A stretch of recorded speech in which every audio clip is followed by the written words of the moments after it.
Kotuya everyone. Thank you so much for checking out my channel and this video series on Charles Soule's Light of the Jedi. My name is John and I am a Star Wars scholar. I create content for Star Wars fans like you and me by discussing things like plot, themes, philosophy, comparisons, and everything else that makes Star Wars so amazing. My hope is to offer you engaging videos with stuff that we both love, and I really hope you take a moment to engage with me back. In this video, I offer my thoughts on Chapter 5. So let's get to it.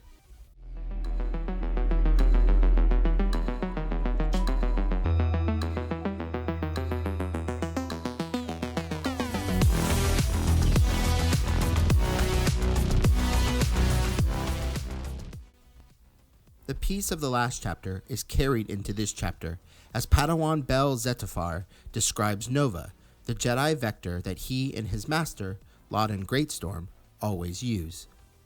They are one of the vectors that have launched from Third Horizon to drop into the atmosphere of Hetzel Prime with the vague but crucial assignment to help anyone in need.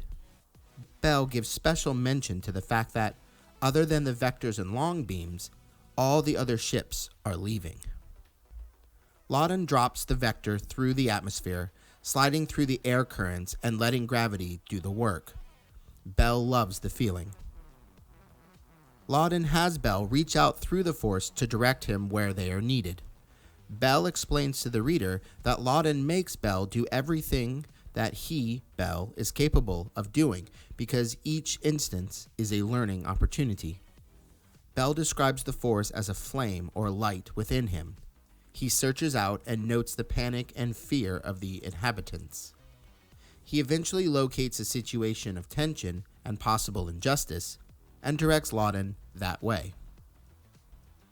Loden and Bell arrive directly above the situation, where they see a mass of people trying to enter a walled and guarded compound, which Bell assumes is most likely a residence because of the large pleasure yacht seen behind the walls. However, the guards on the wall are not letting people commandeer the ship, firing a warning shot as tensions mount. Loden and Bell believe violence is not far away. Bell wonders why the guards are not letting people onto the yacht, and Loden responds by saying, "Let's find out," as he drops the 100 meters from the vector towards the ground and the situation. This chapter begins in a similar fashion as Episode 3, but whereas Obi-Wan and Anakin are in separate starfighters and battling over Coruscant to protect the Supreme Chancellor, here we have Loden and Bell in the same ship descending on Hetzel Prime in order to help in whatever way they can. These two openings set different tones for their respective situations and the Jedi who are in them. Obi-Wan and Anakin are now warriors and generals in a galactic civil war, so their situation is one of aggression between military and political factions. They are also in separate ships, signaling that they are growing apart from each other even as they work together as a team. Their ships are single-seat fighters. The power structure of the movie is extremely centralized, both for the Jedi Order on Coruscant and for the Galactic Republic in Supreme Chancellor Palpatine.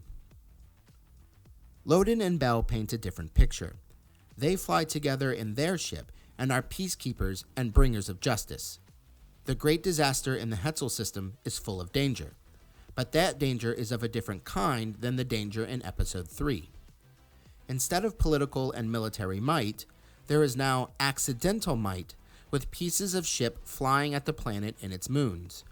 Whereas for Anakin and Obi-Wan, the relationship of master and former apprentice is strained, Loden and Bell's relationship is very different. Additionally, Bell would like Loden to take charge more often, whereas Anakin often complains of Obi-Wan holding him back.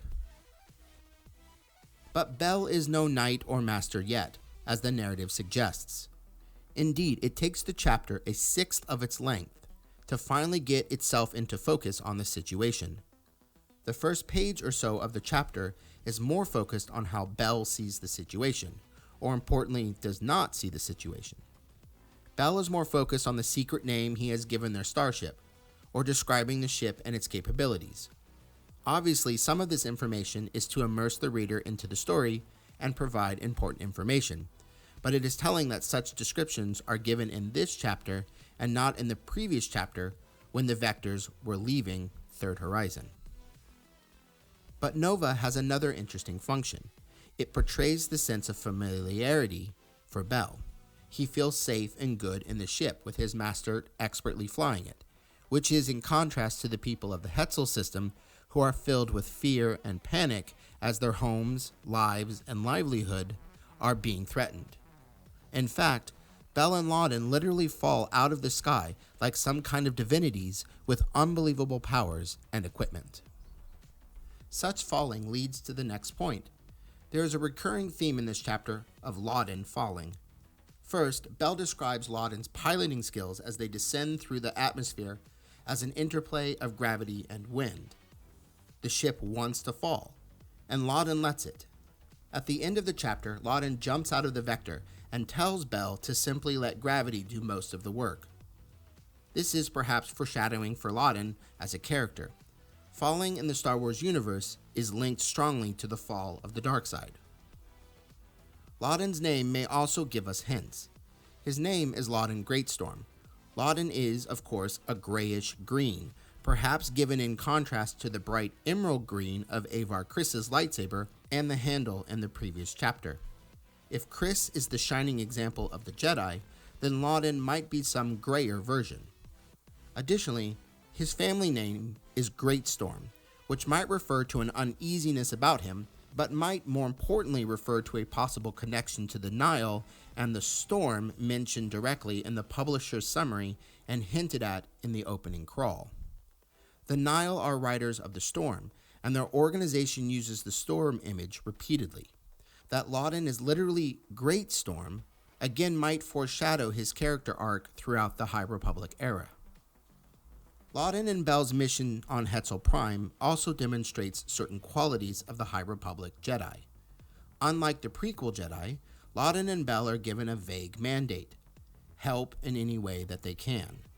This mandate is a far cry from the missions we see of prequel Jedi, who have very specific missions, often with very specific boundaries beyond which the Jedi are not supposed to cross. It is left up to the Force, working through the Jedi, to accomplish their mission, and it is important to note that the indistinct nature of their mission also allows for a wider range of success. If Loden and Bell help people on Hetzel Prime, then they have fulfilled their assignment. Therefore, at least here, the Jedi are not as focused on specific goals, but are at least more focused on the general well-being and helping people generally than the prequel Jedi. Bell senses trouble to the east, and so the Jedi head off in that direction. East is an important direction, as the sun rises in the east. The Jedi, who are bringers of light and order, much like the sun, are heading east to give the people of Hetzel similar light and order. It is also important that Bell does not understand why the guards, and therefore the people who own the pleasure yacht, will not allow others to board. While it is not big enough to get everyone to safety, it could be used to help. This gets us to the next point. Even in the High Republic era, people are still people, and sometimes that means being selfish at the expense of others. Even in its idealized version in the High Republic, the galaxy still has some characteristics of the Star Wars universe that we all know and love. But what might separate it is Loden's response to the situation. He does not judge one way or another, but instead simply says, "Let's find out." He is not taking sides, but instead trying to be a keeper of the peace. Justice, and what specific course of action to be just, will present itself only with more information. Loden does not immediately conclude that one side is wrong, even though he can feel the panic, fear, and tension of the situation.